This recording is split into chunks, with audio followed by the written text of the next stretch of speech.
Assalamualaikum warahmatullahi wabarakatuh. Perkenalkan, saya Nelly Hadiawati dengan NIM 25040600056. Saya dari Rambal VK 2V, Angkatan 2025. Nah, pada video ini saya akan membahas beberapa soal kimia dasar beserta penyelesaiannya. Semoga pembahasan yang saya sampaikan dapat memberikan pemahaman yang lebih baik mengenai konsep-konsep yang terdapat pada soal tersebut. Baik, langsung saja saya akan membuka soalnya.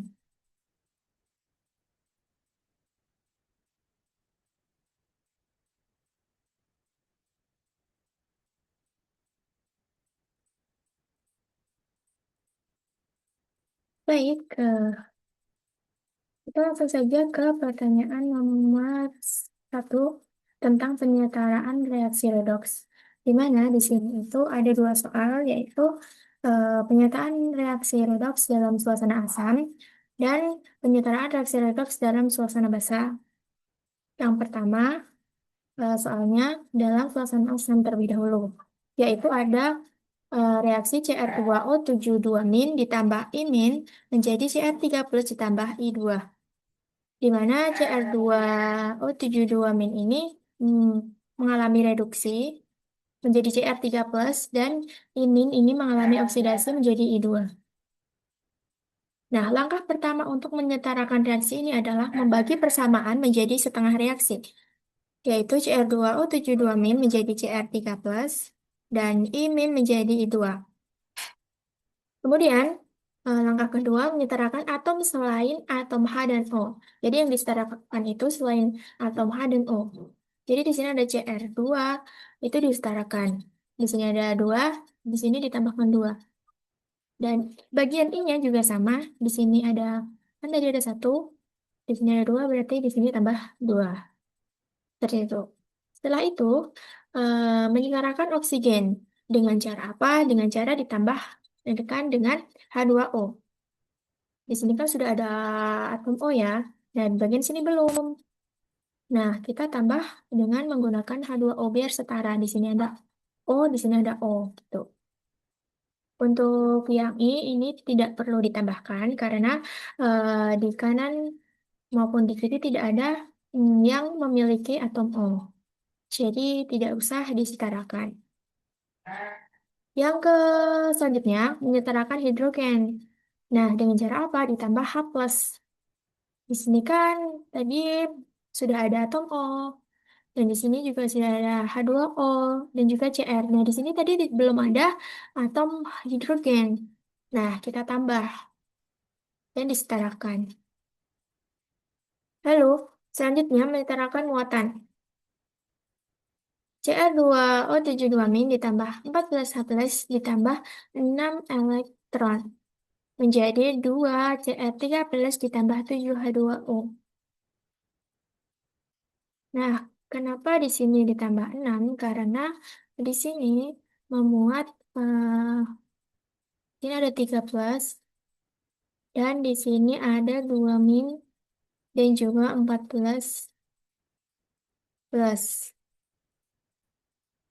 Karena di sini ada 6, maka di sini juga harus ada 6. Dan kenapa di sini ditambah 6? Karena 14 dikurangi 2 kan 12. Nanti dikurangi 6 kan jadi 6. Jadi setara seperti itu. Dan yang kedua ini 2 I menjadi I2. Di sini kenapa ditambah 2 elektron? Karena eh, di sebelah kiri itu mempunyai 2 muatan, dan di sini kan tidak ada, jadi harus setara. Jadi ini ditambahkan 2. Kemudian mencerahkan elektronnya.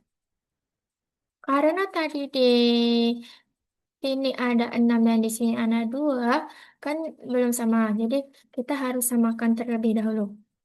Dengan cara yang persamaan kedua ini dikali 3 agar elektronnya sama-sama mempunyai 6 seperti yang atas. Dan ini tinggal dicoret karena sama.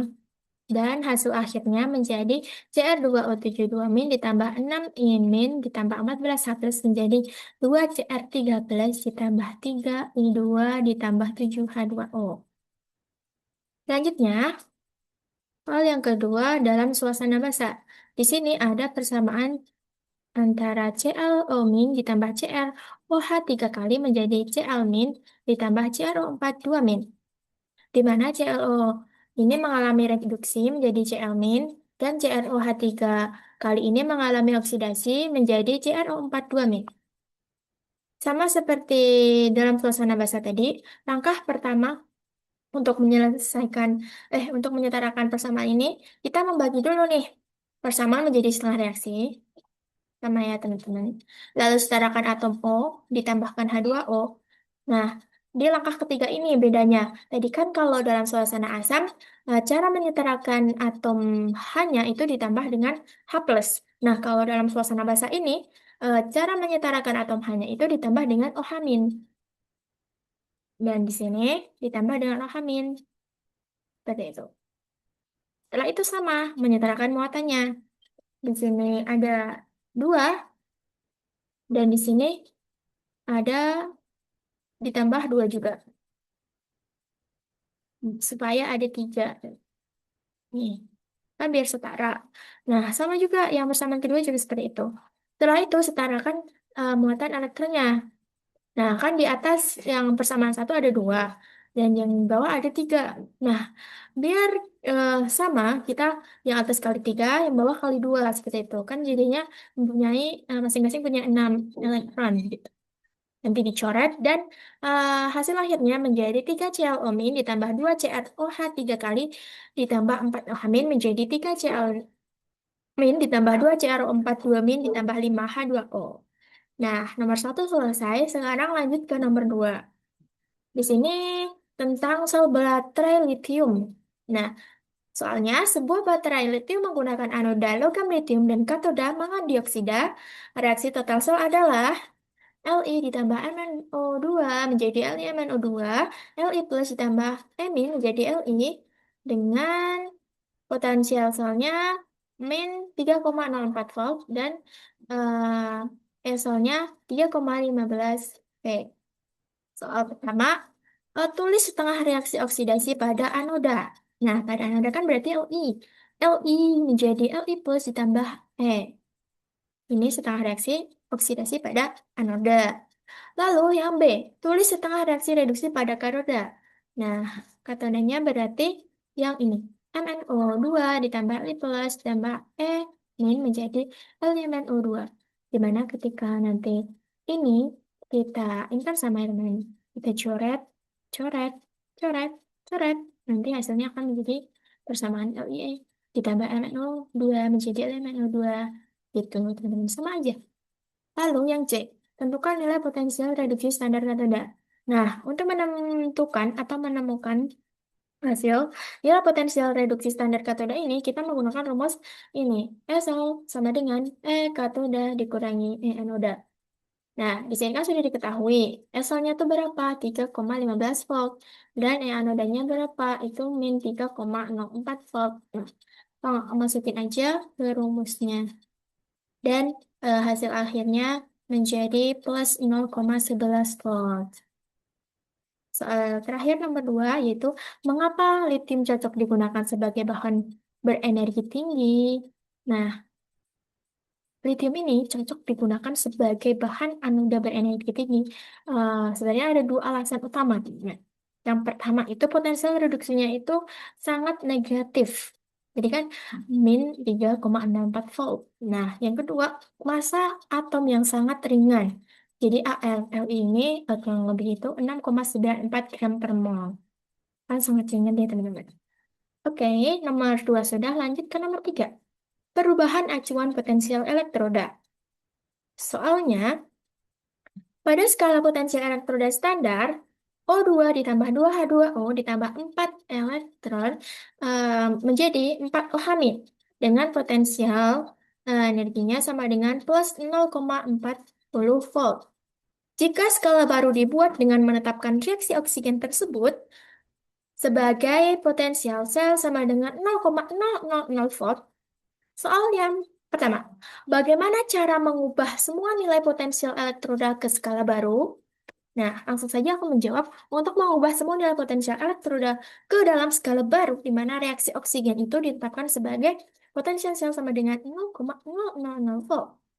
Nah, dengan cara mengurangi setiap nilai potensial standar itu eh, yang ada, semua, pokoknya mengurangi setiap nilai potensial standar yang ada di situ, itu dengan plus 0,40 volt.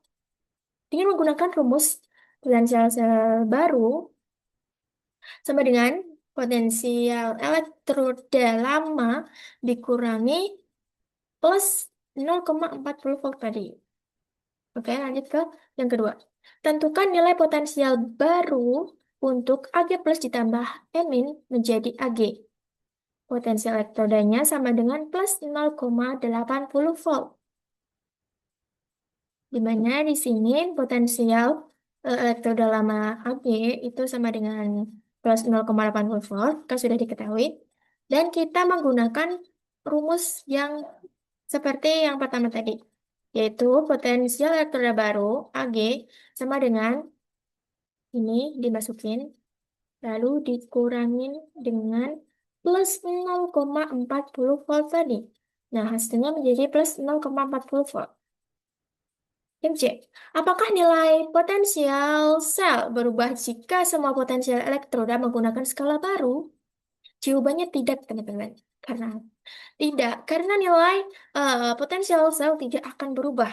Potensial sel mengukur selisih jarak potensial antara katoda dan anoda, bukan nilai mutlaknya, teman-teman. Jadi, jika kedua titik, misalkan di katoda dan anoda ini itu bukan nilai mutlaknya, sama-sama dikurangi dengan angka yang sama, yaitu plus 0,40 volt, maka jarak atau selisih di antara keduanya itu tidak akan berubah, jadi tetap gitu, teman-teman.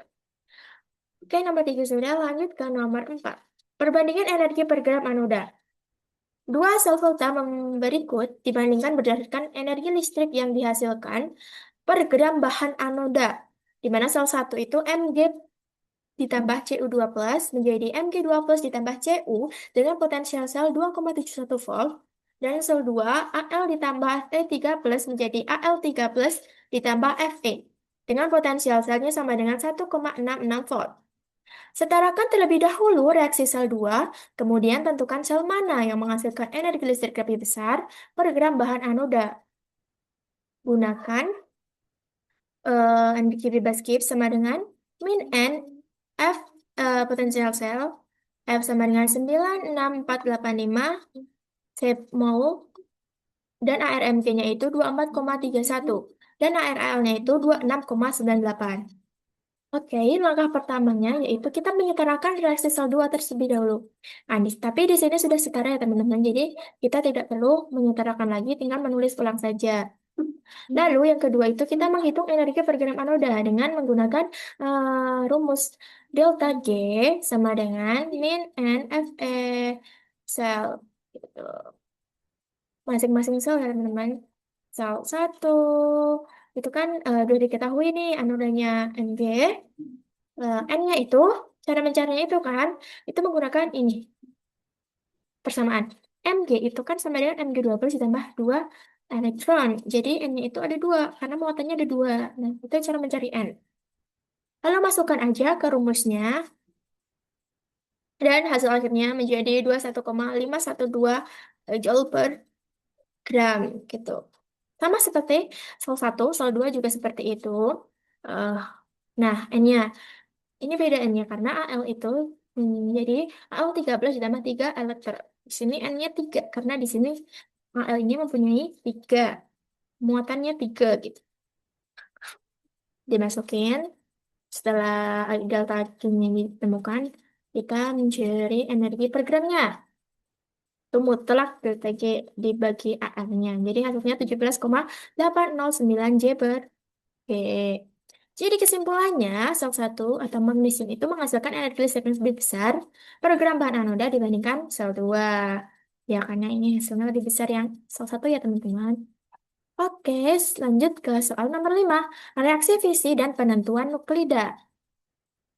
Soal pertama, eh, O dengan nomor massa 235 dan nomor atom 92 ditambah N, nomor massa 1 dan nomor atom 0 menjadi E, nomor massa 131 dan nomor atom 53 ditambah yang ditanya, ditambah 2 N, nomor massa 1 dan nomor atom 0.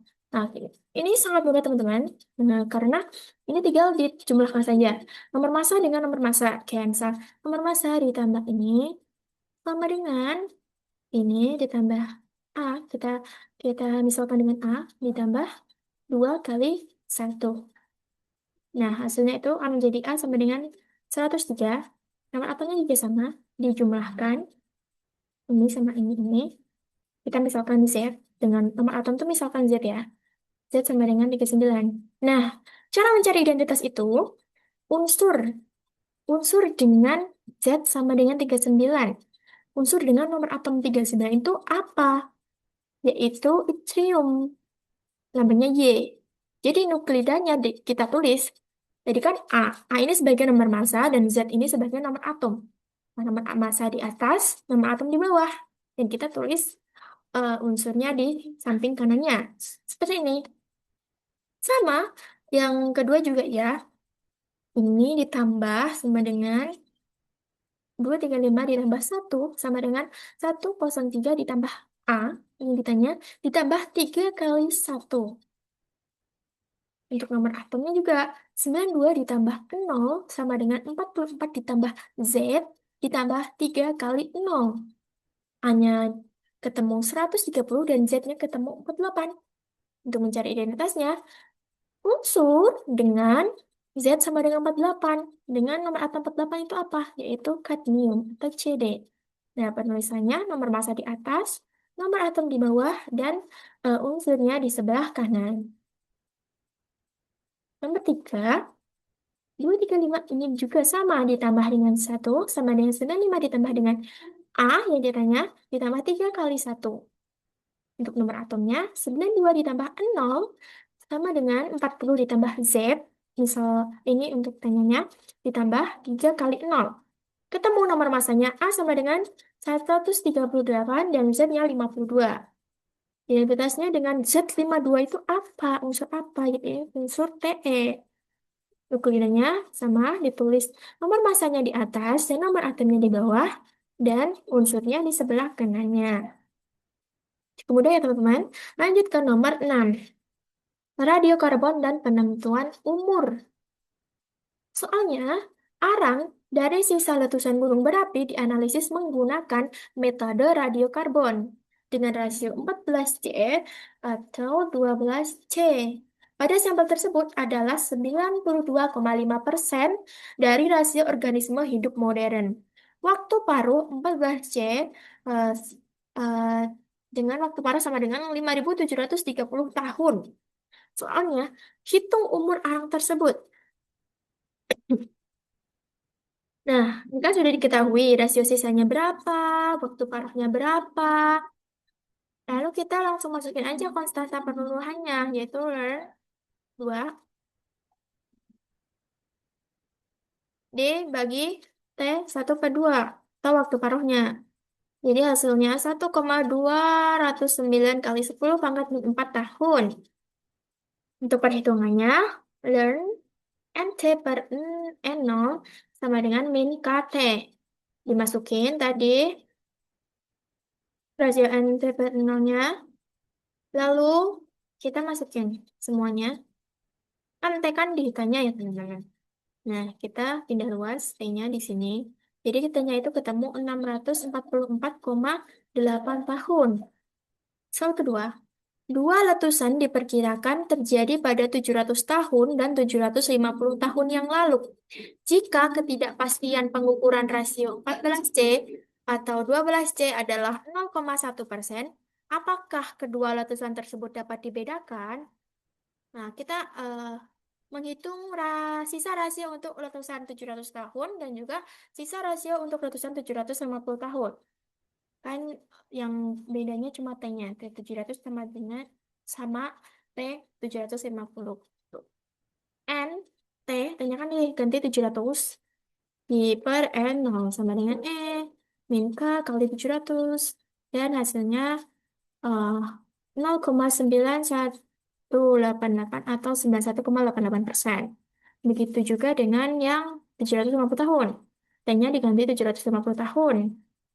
Dan hasilnya 0,9133 atau 91,33%. Nah, kita hitung setelah semuanya diketahui, setelah semuanya ketemu hasilnya, kita hitung selisih rasionya. Dengan cara 91,88% itu dikurangi 91,33%. Dan hasilnya ketemu nih 0,55%.